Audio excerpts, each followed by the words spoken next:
मैथिलीक समस्त स्नेही अनुरागी श्रोताका राजीवक नमस्कार। श्रोतागण, साहित्यिक यात्रा का नव करी लऽ आइ पुनः हम अहाँ सबके समक्ष उपस्थित भेलहुँ हँ। आजुक जे ई कथा यात्रा छै, एहि कथा यात्रा के सूत्रधार छथि श्री राजकमल चौधरी जी।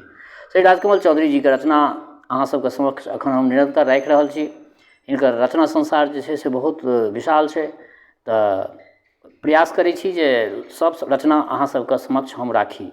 आइ हिनकर एकटा अभिनव रचना हम अहाँ सबके समक्ष राखि रहल छी अपना चैनल के लेल। अभिनव रचना तऽ बहुत पुरान लिखलखिन, ई 1950 67 के बीच में हिनकर रचना सब भेल छै, तऽ ई 1950 आ 55 के बीच के रचना छै। तऽ रचना से पहले एकटा बात कहऽ चाहै छी, जो केओ गोटा नव छी हमरा चैनल पर, पहले बेर देख रहल छी वा सुनि रहल छी, तऽ चैनल सब्सक्राइब कऽ ली से आकांक्षा। तऽ बेस लेल जाओ आजुक ई रचना। हिनकर ई रचना जे छै से बड़ा विवादास्पद रचना कहि सकै छियै। एहि रचना के शीर्षक छियै किछु अलिखित पत्र। राजकमल चौधरी जी में एकटा आब खूबी कहियौ या खामी कहियौ, गुण कहियौ वा अवगुण कहियौ, हुनका जीवन में जे किछु अवहरलै ओ कलम ओहिपर चलेबेटा केलखिन। चाहे ओ हुनका चरित्र से संबंधित होय वा हुनका मतलब अपन निजी जीवन से संबंधित होय वा समाज से संबंधित होय, जे कोनो भी चीज हुनका अवहरलनि ओ जरूर ओ लिखैके साहस केलखिन। एतेक साहस अखुनका जे साहित्यकार लोकनि, कथित साहित्यकार हम हिनका सबके कहै छियनि, कुकर्म कऽ लै छथि, परंतु कुकर्म पर में पर्दा दै छथिन, तऽ ओ पर्दा थोड़बे दिन में उधिया जाइ छै। लेकिन ई रचनाकार एहन नहि छलखिन। हिनकर रचना में जे किछु कथनी आ करनी दुनू में सामंजस्य छलै, जे किछु नीक बेजाय करै छलखिन सब किछु ई लिखै छलखिन। तऽ बेस लेल जाओ आजुक ई रचना के शीर्षक छियै किछु अलिखित पत्र। हिनका जे केओ पत्र लिखने छनि, तऽ वएह अलिखित पत्र सबके जे छै से संकलन कऽ कऽ एकटा रचनाके रूप देने छथिन। तऽ बेस लेल जाओ ई पत्र लिखल जाइ छै कांतीपुर पछवाड़ी टोल, तिथि 15 जनवरी 1955। आदरणीय कमल जी, अहाँ हमरा बसा पर अबै छी, अहाँके भाईजी से मित्रता अछि तेँ अबै छी, मुदा हमरा ई बुझबामे कोनो भांगट नहि रहल अछि जे अहाँ हमरेसँ गप करबाक लेल अबै छी। ई हमरा पसिन नहि। हम अपन जीवन खराब नहीं करऽ चाहै छी। हम नीक छी। ई हमरा हम कुलशीलक कन्या छी, कोनो अछोपक बेटी नहीं छी, ब्राह्मणक बेटी छी। अहाँके भाईजी से भेंट करबाक रहैत अछि तऽ दलान पर भेंट करू। हमर एतबे प्रार्थना। आ एकटा जनतब अहाँ सबके देबऽ चाहै छी। एहिमे छद्म नामके ओ ई रचनाके ओ लिखने रहथिन। एहिमे राजकमल चौधरी जी ई कथा श्रीमती अनामिका चौधरीके छद्म नामसँ प्रकाशित केने रहथिन ओहि टाइममे। अंतमे अनामिका लिखल छै। फेर कांतीपुर पछवाड़ी टोलसँ तिथि 6 फरवरी 1955। 15 जनवरी के पत्र सुनेलहुँ, 6 फरवरी 1955। आदरणीय कमल जी, भाईजी कहै छला जे अहाँ बड़ विद्वान छी, गाममे सबसँ बेसी पढ़ने लिखने छी। काल्हि दिनखन अहाँके मामीके आँगन हम गेल छलहुँ। सुशीला अहाँके ममियौत बहिन हमर गुलाब छी, सेहो अहाँके बड़ प्रशंसा करैत छल। अहाँ जे कोठलीमे रहै छी ताहिमे अहाँके मारिते मोट मोट किताब सब देखलहुँ। सुशीला कहलक जे अहाँ भरि भरि राति पढ़िते रहि जाइ छी। मानल जे अहाँ बड़ पैघ लोक छी, मुदा एकर अर्थ तऽ ई नहि जे अहाँ हमरा पर कुदृष्टि करी। देखियौ कतेक साहस छनि हिनका, सबटा लिखलखिन। कुदृष्टि करी, अहाँ हमरा बासा पर अबै छी तेँ हमरा दिस आँखि फाड़ि फाड़ि कऽ की देखैत रहै छी? हम की कोनो भूत प्रेत छी? हमरा एना कऽ जुनि देखल करू। हमरा बड़ क्रोध होइए। जँ हम कोनो नीक अदला कहि देब तऽ अहाँके नीक नहि लागत। जँ हम अहाँके बड़ पसिन छी तऽ हमरा पिताजीसँ कहियौन जाकऽ, अहाँसँ हमर विवाह कऽ देता। फेर ओ लिखै छथिन जे नहीं अहाँसँ हम बियाह नहीं करब। अहाँ विद्वान लोक छी, हम सब मूर्ख छी। विद्वान आ मूर्खमे कोन संबंध? कोनो संबंध नहीं। पुनः एकटा तेसर पत्र अबै छनि हुनका कांतीपुर पछवाड़ी टोलसँ, तिथि 21 मार्च 1955। प्रिय कमल बाबू, कमलक फूल बड़ सुंदर होइत छै, सुनिते टा छी, देखने नहीं छी। एहि गाममे तऽ धारमे मात्र भेंट आ कोकाके फूल होइत छै। अहाँके नामे कमल थिक, मुदा एतेक सुंदर होइतो अहाँ परम कठोर छी, निर्दय छी। तेसर पत्रमे देखियौ, अहाँ निर्दय छी। हमरा पूर्ण विश्वास छल जे काल्हि साँझखन अहाँ हमरा आँगन अवश्य आयब। सत्यनारायण भगवानक पूजा छलै, अहाँके मामा मामी सुशीला सब आयल छल। अहाँ किएक नहि एलहुँ? सुशीला हमरा कहलक जे अहाँ हमरा पर क्रोधित छी तेँ नहि एलहुँ। हमरा पर किया क्रोधित छी अहाँ? हम की केलहुँ अहाँके? हमरा तऽ राति भरि नींद नहि भेल।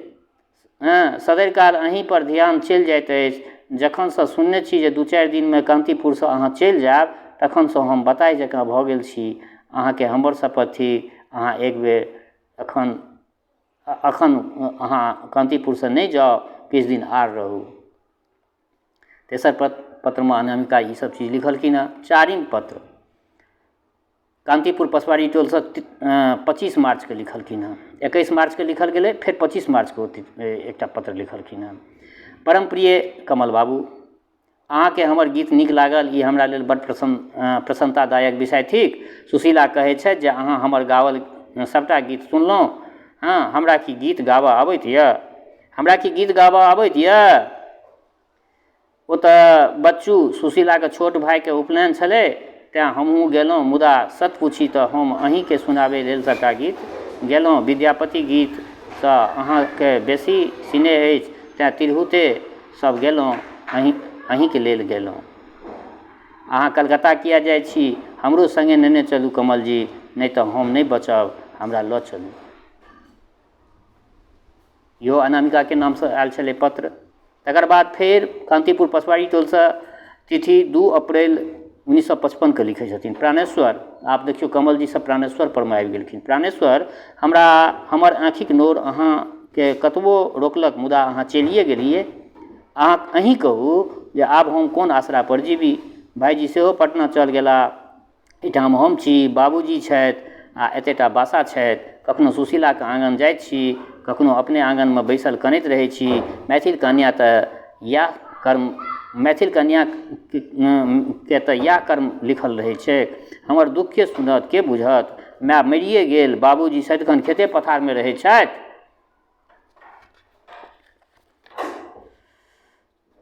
बाबूजीके कहलियनि जे एकटा अम्बर चरखा आनि दिअ, सेहो नहि आनि देलनि। हाथ पर टाका नहीं छनि। हमसभ तऽ गरीब लोक छी, हमरा सभक इच्छा आकांक्षा कोन महत?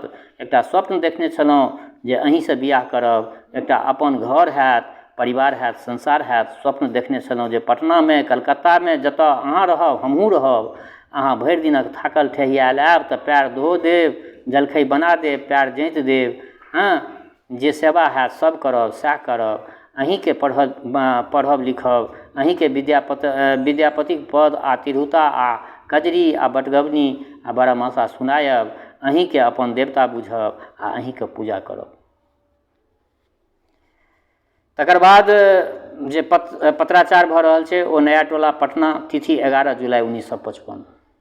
प्राणेश्वर, हम 8-10 दिन भेल भाईजीके संगे पटना चल आयल छी, आब एखन एहीठाम रहब। अहाँ जे हमरा सभक फोटो कान्तिपुरमे खींचने छलहुँ से सबटा भेटल हमरा। हमर फोटो सबटा फोटो नीक आयल अछि, मुदा अहाँ अपन एकोटा फोटो नहीं पठेलहुँ। एकर हमरा बड़ दुख भेल।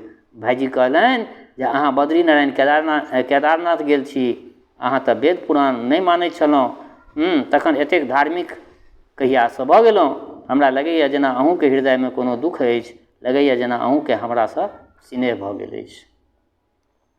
तखन अहाँ सब गप साफ साफ भाईजीके किएक नहि कहि दै छियनि? भाईजी हमर हाथ अहाँके हाथमे दऽ कऽ बड़ प्रसन्न हेताह। अहाँ एक बेर हुनका कहि कऽ तऽ देखियौन, जँ ओ नहि करथि तखन ने अनामिका अहीँके। फेर नया टोला पटनासँ तिथि 30 सितम्बर 1955 के लिखै छथिन अनामिका जी। कमल बाबू, केहन दुख भेल, केहन दुखमे ई पत्र लिख रहल छी से अहाँ बुझी सएह उत्तम। अहाँ बुझियो लेब तऽ कोन लाभ? अहाँ मसूरी हिल स्टेशन, की जाने हिल स्टेशन केहन नगर होइत छै, रूप सौन्दर्यक आनंद लऽ रहल छी, प्राकृतिक रूप विलासमे निमग्न छी। अहाँके एहिसँ कोन काज? हमर की हाल अछि, हमर परिवारक की हाल अछि? 2 माससँ भाईजीके नौकरी छूटि गेल छनि, अपने बीमार छथि। पहिने सर्दी बोखार भेलनि, तखन मलेरिया, तखन टाइफाइड भऽ गेलनि, अस्पतालमे भर्ती भऽ गेल छथि।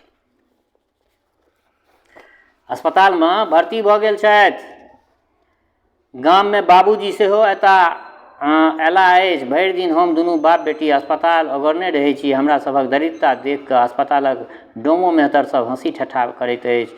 हँ मेमिन नर्स सब तऽ सोझे मुँहे गप्पो नहि करैए। भाईजी जाहि प्रेसमे कंपोजिटर छलाह से एकोटा टाका एहि बीमारीमे सहायता नहि केलखिन। बाबूजी गामसँ जे टाका आनने छलाह सेहो समाप्त भऽ गेल। आब तऽ दवाइयो सुइयो लेल टाका नहि छनि। की जाने की हेतै। अहींके अनामिका। फेर तिथि 15 अक्टूबर 1955 के लिखै छथिन अनामिका जे आइ भाईजीके स्थिति बड़ खराब छनि। आइ भाईजीके स्थिति बड़ खराब छनि। दिन राति डॉक्टर सब घेरने रहै छनि। बोखारमे भाईजी अर्ध दर्द बजै छथि। बेहोशी टूटते नहि छनि। आब तऽ डॉक्टर नहि भगवतीके आसरा अछि। तऽ भाईजी नहि बचला तखन की हैत। फेर तिथि 18 अक्टूबरके लिखै छथिन जे हम आ बाबूजी घुरिकऽ गाम जा रहल छी। परसू रातिखन भाईजी हमरा सबके कनैत छोड़ि कऽ चल गेला। यानी हुनकर भाई जे छलखिन अनामिकाके ओ एक्सपायर कऽ गेलखिन। फेर कान्तिपुरमे आबि गेलखिन ओ। कान्तिपुर पसवाड़ी टोलसँ तिथि 24 नवम्बरके लिखै छथिन प्रिय कमल बाबू काल्हि हम सुशीलाके आँगन गेल छलहुँ। हमरा देखि कऽ अहाँके मामी बजली कमल आ एकर जोड़ा केहन दिव्य लगितै। मुदा ओ तऽ बता अछि एतेक पढ़लक लिखलक बेकारे। आइ दिल्ली काल्हि बम्बई करैत रहैए। एहि गप पर बड्ड लाज भेल हमरा। विचारैत रहलहुँ जँ ई संभव भऽ सकितै। अपन आँगन घुरबाक इच्छा नहि होइत छल जे अहाँके मामीसँ गप कहि दियनि जे हमरा कमलसँ बियाह करा दिअ। मुदा हे लाज तो कहियो नहि छुटलऽ हमरासँ। पुनश्च बाबूजी हमरा बियाहक गप लऽ कऽ बड्ड चिंतित रहै छथि। ई अगहन अछि। हमरा साउनमे 15 पुरि गेल। बड्ड विशाल देह दशा भऽ गेल अछि। आँगनसँ बहराइतो नहि छी हम। लाज होइए हमरा। आँगनमे कियो नहि। एकटा हम एकटा बाबूजी हमही आब भानस भात करै छी। कोनो शास्त्रक अनुसारे तऽ कुमारिके भानस नहि करबाक चाही। मुदा शास्त्र की हमरा लेल भनसिया राखि देत। भाईजीके बीमारीमे बाबूजीके करीब 700-8 सए टाका खर्च भऽ गेलनि। एहि बेर अनावृष्टिक कारणे बाढ़िक कारणे दाही रौदीके कारणे 10 आँटी धान नहि हेबाक आशा। चारू कातसँ जे विपत्तिक पहाड़ बाबूजी पर खसि पड़ल छनि। कमासूत बेटा मरि गेलनि। खेत सब सूद भरना लागल छनि। घरमे बिन बियाहल बेटी छनि। काल्हि साँझखन हम इनार पर पानि भरैत रही तऽ फूल बाबू अहाँके चिन्हते छियनि केहन लोफर आवारा छथि। आबि कऽ बाँहि पकड़ि लेलनि। चारू कात अन्हार छलै। हमरा बड्ड डर भेल। हम डोल इनारे पर पटकि कऽ आँगन दिस भागि गेलहुँ। जँ आइ रहितहुँ तऽ अहाँके अवश्य फूल बाबूसँ झगड़ा भऽ जाइता। मुदा हम बाबूजीसँ कोना कहितियनि ई गप। आ बाबूजी फूल बाबूके करबे की करथिन। फूल बाबू धनिक लोक छथि। हमसब दरिद्र छी। काल्हि की खायब तकरो ठेकान नहि अछि हमरा। अहींके अनामिका। फेर कान्तिपुर पसवाड़ी टोलसँ तिथि 10 फरवरीके लिखै छथिन। 10 फरवरी 1956के। कमल बाबू सुशीला हमरा कहलक जे अहाँ बीमार भऽ कऽ पटना अस्पतालमे पड़ल छी। हमरा बड्ड डर होइए। इएह अस्पताल भाईजीके हमरासँ छीन लेलक। 4म दिन हमर विवाह होयत। बाबूजी कोनो दक्षिणाहा बड़ ठीक केने छथि। गामक मौगी सब बजैत अछि जे बाबूजी हमरा बेच रहल छथि 1000 टाकामे। सुनै छी जे बड़ ब्राह्मण नहि अछि भूमिहार अछि। हमरा ताहिसँ की बड़ ब्राह्मण रहू अथवा भूमिहार रहू अथवा मुसलमान रहू हमरा की। हम तऽ मिथिलाके बेटी छी। माटिक बासन छी। जे चाहे कीन सकैत अछि हमरा। अहींके अनामिका। तकर बाद कलकत्तासँ तिथि 21 फरवरी 1956के लिखै छथिन आदरणीय कमल जी बियाहक 10वें दिन हमर दुरागमन भऽ गेल। हम कलकत्ता चल एलहुँ। वो अपने ट्राम कंपनीमे काज करैत छथि। देखबा सुनबामे अधला नहि छथि। हमरा खूब कपड़ा लत्ता कीन देने छथि। एक दिन सिनेमा सेहो देखलहुँ। हुनकर वयस बाबूजीसँ 3-4 बरख बेसी हेतनि। बेसी नहि नीक लोक छथि। सुशीला कहने छल जे अहाँ एखन धरि बीमारे छी। एतबा अवश्य कहब जे हमरा ध्यान एखनो अहीं पर लागल रहैत अछि।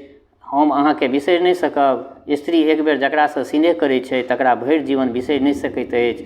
हमहूँ अहाँके नहि बिसरब। सुनलहुँ जे बाबूजी 1000 टाका आ 500 टाकाके गहना लऽ कऽ हमरा हिनका हाथे बेचने छथि। एकर हमरा बड्ड दुख अछि। आइ हमर देह हाथ प्राण आत्मा किछु अपन नहि थिक। एकटा हिनके थिक। सब हिनकर कीनल नौरी छी हम आर किछु नहि। अहींके अनामिका। अंतमे लिखै छथिन जँ अ नामक एहि कथाके नायिकाके अक्षर बोध रहितै, चिट्ठी लिखबाक ज्ञान रहितै, अपन ज्ञानक भाव प्रकट करबाक लेल भाषा रहितै तऽ अवश्य अपन हृदयक देवता कमल बाबूके अहिना इएह पत्र सब लिखता। मुदा ओ तऽ एको अक्षर नहि पढ़ने छलीह आ एहि अशिक्षाके कारणे ओ कहियो अपन आराध्य पुरुषके ई नहि बुझा सकली जे हुनकासँ कतेक स्नेह करै छथि। ई सब एकोटा उपरोक्त पत्र लिखल नहि गेल आ तेँ ई कथाके नायिकाके एकटा वृद्ध आ पिताके समान व्यक्तिसँ बियाह देल गेल। ई अपना मिथिलाके विडम्बना छलै। ओहि टाइममे बहुत विचित्र स्थिति छलै। अर्थाभावके कारण, पैसाके अभावके कारण कम वयस्क लड़की सबके विवाह जे छै से बूढ़ बरसँ कए देल जाइ छलै। सएह एहिठमा अनामिकाके सङ्गे भेलै हँ। तऽ एहि चीजके एहिमे वर्णन केलखिन हँ श्री राजकमल जी। तऽ ई रचना श्रोतागण केहन लागल अपना प्रतिक्रियासँ अवगत करायब। दोसर बात जे आइ कनिए देखलिए हँ जे एखन वर्षा मेघ गर्जन सुनैत हेबै अहाँ सब। एखन वीडियो शूट कऽ रहल छी, बिजली कटि गेल छै आ पर्याप्त प्रकाश नहि छै, तेँ लऽ कऽ किछु अहाँ सबके हमर छायाचित्र देखऽमे अहाँके सबके समस्या हैत, लेकिन आवाज तऽ सुनबै। तऽ ई एहि रूपमे अहाँ सबके समक्ष राखि रहल छी, अपन प्रतिक्रियासँ अवगत करायब। हमर श्रोता चाहे गाँवमे रहै छी वा परदेशमे, देशमे रहै छी वा विदेशमे, जतऽ कतौ रहै छी, स्वस्थ रहू, निरोग रहू, अपना आचरणके पवित्र बनेने राखू। माता जनक नंदिनी जगदम्बा माँ वैदेही कृपा सदिखन अहाँ सब पर बरसैत रहै। शुभकामनाक संग जय मिथिला, जय मैथिली।